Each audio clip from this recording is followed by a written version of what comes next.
CAA Hoops fans, we're less than 2 weeks away for the Virginia 529 CAA Men's Basketball Championship. I'm Bobby Broyles, joined with Mike Litos from CAAHoops.com. And before we break down this week's action, we're going to go ahead right into our Rock Fight Performers of the Week. And Mike, we're going to go with your number 3 Rock Fight performer, Javonte Reddick from VCU. Yeah, the big man from VCU, Bobby, really coming on strong late in the season. 15 points, 11 rebounds against Northern Iowa. He's averaging nearly a double-double in conference games this year. So once they got out of that kind of non-conference slog and he started to feel a little bit better about how he was playing, he's really come on as a player. He's really an underrated shot blocker as well. So and that's something that's very important in the back of that Havoc defense. Javonte Reddick finishing that game out against the Northern Iowa this past Friday night. Their number 2 Rock Fight performer, another big post player, this time from Drexel, Daryl McCoy. Yeah, Daryl McCoy, huge afternoon on Saturday against Cleveland State. 13 points, 9 rebounds, 2 assists, 2 blocks, 2 steals. He was just all over the court for Bruiser Flint.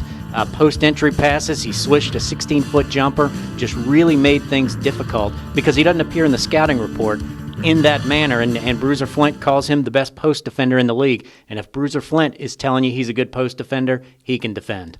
And Mike, for your number 1 Rock Fight Performance of the Week, you went with a collective effort with the top 6 teams in the league, having a fantastic weekend, representing themselves very well. Well, yeah, you talk about, clearing yourself from the rest of the league, clearing yourself from kind of that middle muck. If the top 6 teams are going to go 6-0 when they step out of conference at the right time of year, we're not talking about a November game when teams are trying to kind of get a hold of themselves, figure out who they are.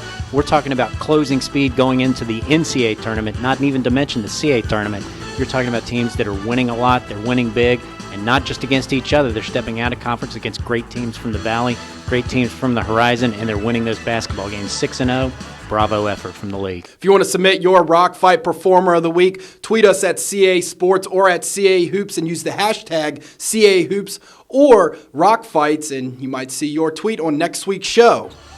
Wednesday night, we return to conference play and what should be a fantastic finish to the regular season and a huge matchup in Atlanta between Georgia State and Old Dominion. Yeah, Bobby, 2 of the best defensive teams in the conference. They're both going to play combination zones, the matchup, the straight zones. You'll see a little bit of man-to-man out of Old Dominion. They rebound the ball really hard. They really get after it on the defensive end. We always talk about races to 60. This one might be a race to 50. And Old Dominion, a lot on the line. A victory over Georgia State on the road solidifies that number 4 seed, gets them the Friday rest. So I think when we talk about rock fights, somebody in this game is probably going to show up next week. As we look at the rest of Wednesday night's action, a trio of ESPN 3 games as Towson plays host to Delaware, George Mason travels to Northeastern, and William & Mary welcomes Hofstra. The Drexel Dragons look to remain on the top of the league race as they play host to James Madison on ESPNU, and VCU heads to Wilmington to take on the Seahawks. Then it's the final weekend of the regular season, and Mike, why not? Let's have the top 4 teams go at it. First begin with the Drexel Dragons as they take on Old Dominion, which should be the rock fight of all rock fights. Well, you would think so, Bobby. Just the size. We talked about Daryl McCoy earlier in the show.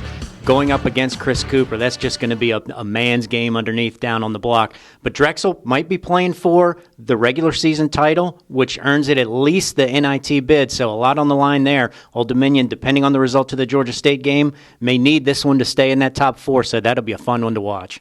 Then at 6 o'clock on ESPN2, we all still have Sherrod Wright's buzzer beater still fresh in our minds, and just like that, it's now part 2 of this now becoming a very intense rivalry as George Mason heads to the Siegel Center to take on VCU. Yeah, we talked a little bit last week that these 2 teams seeing each other twice in the final 10 days of the regular season was a little bit odd, but we love to see it since both teams were playing really well. It's hard to imagine that we would top what we saw up in Fairfax for the first game, but last regular season game of the CAA this season, last one that's actually going to be played. There might be a lot on the line for this one. So, yeah, don't miss it, ESPN2. Can't wait to see that Siegel Center. They've sold out 17 in a row there.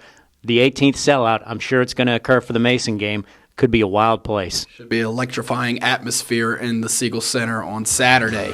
The rest of Saturday's matchups includes Northeastern heading to Delaware in a televised matchup on the Comcast Network and Comcast Sportsnet New England. The Blue Hens still alive this week for that first-round bye.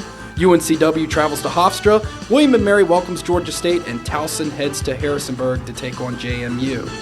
Remember, you can get live stats, video, and audio web streaming on CAAsports.com. And also remember to check out Mike's blog at CAAhoops.com. If you haven't gotten your tickets yet, well, we recommend you to get them now because the Virginia 529 CAA men's basketball tournament at the Richmond Coliseum is right around the corner. March 2nd to the 5th. Go to Ticketmaster.com, CAAsports.com, or your favorite school's website for ticket information. Remember, fans, to submit your tweets for Rock Fight performances throughout the week.